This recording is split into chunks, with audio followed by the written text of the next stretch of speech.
Satan has his hand in anything, it's destructive.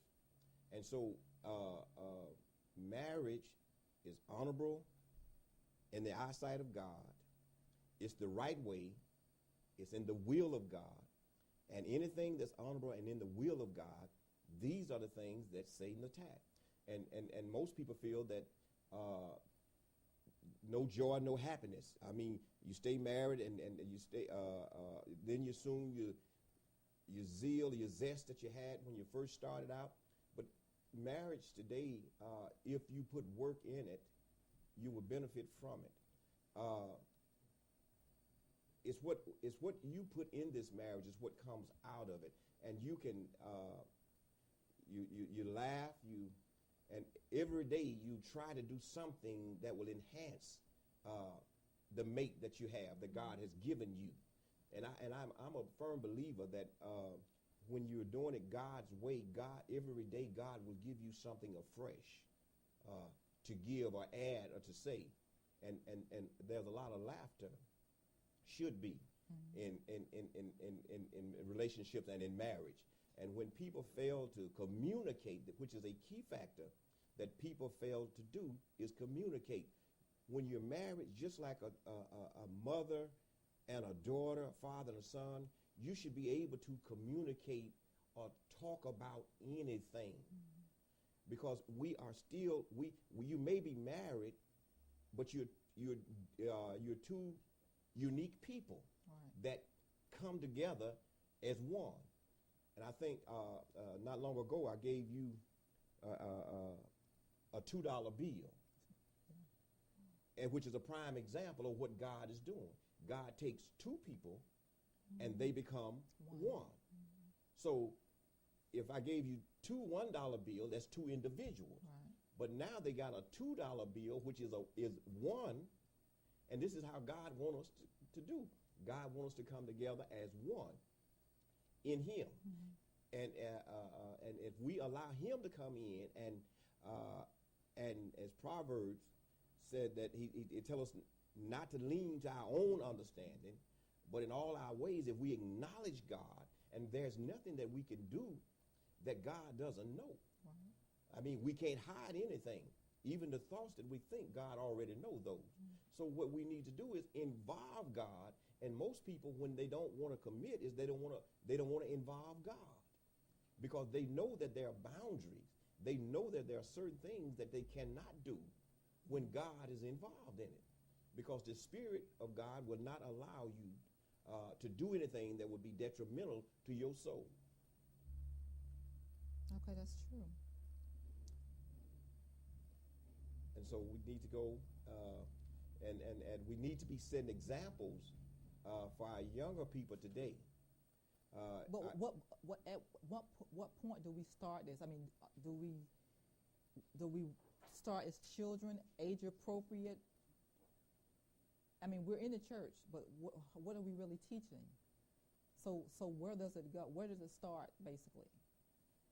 Because there comes a point in our lives, our own lives, we know that there was a time when we did things that were contrary to God's will, but at some point we got convicted. True. So my point again is, we go to church, we hear this information, we say we're Christian, but we're not living a Christian, godly life. How do we as Christians get caught up in the worldliness? The church is supposed to be setting the example. Exactly. Well, it just goes to show you that there's a lot of people that said that they verbally said that they're saved, but their actions is far from it. So whatever's in you will come out of you. And so we should be training our children when they come into the world. Morals, respect. And that's something that we've gotten away from. We would much rather buy our children than to teach them morals and train them up in the way that they should go. We strive for them to, I'm not against education, but we strive for them to get the best education, and then we go out and we spend. We try to find the best schools, we find the best teachers, we try to find the best of everything for them, And the best thing that could ever happen to them is to make sure that they have a relationship with God. And without a relationship with God, then you can look for all these other things that comes within relationship, is because we're out of bounds. And Christian people, when we should be setting an example, as you say, but when we were not taught, or we don't know, and when we've got caught up, and see, the devil is so cunning that he'll have you doing and saying and believing things that are not even so. And these are primary tactics and tricks of him. He plays on your mind. If he can ever get in the mind, I read this book not long ago. If the devil can't steal your joy, he can't keep your good. And so when we're in God and we're strong in him, and the scripture said, greater is he that's in me than he that's in the world. So we will be able to overcome the obstacles, the attacks, the trickery that the devil planned or put out before us. And yes, he would definitely love to get our children.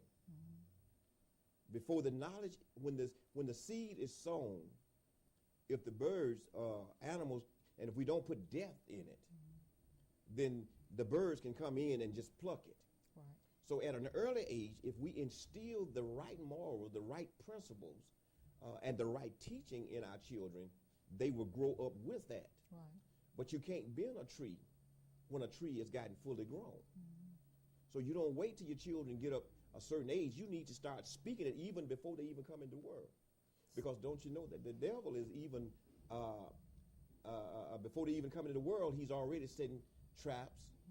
Speak those things that are not as though they were. Exactly. Right. That's what we have to do. So, and you said you were going to share the story? Go ahead. Our relationship, yes. Well, we just wanted to basically share our relationship and how we got together, because I've been living in California for several years, since 1981, and I'm originally from Arkansas, so I went back home to Arkansas in May of 2006, and I met Reverend Torrance, and once I got back to Oakland, we started conversating on the phone, and the first thing that we did, our question was, where is this relationship going? And that's a question that you need to ask yourself. Where is this going? Is this going to be another friend or acquaintance, or does it have depth? So what we did is that we sought the Lord for this. Let me just back up for a moment. There's a saying that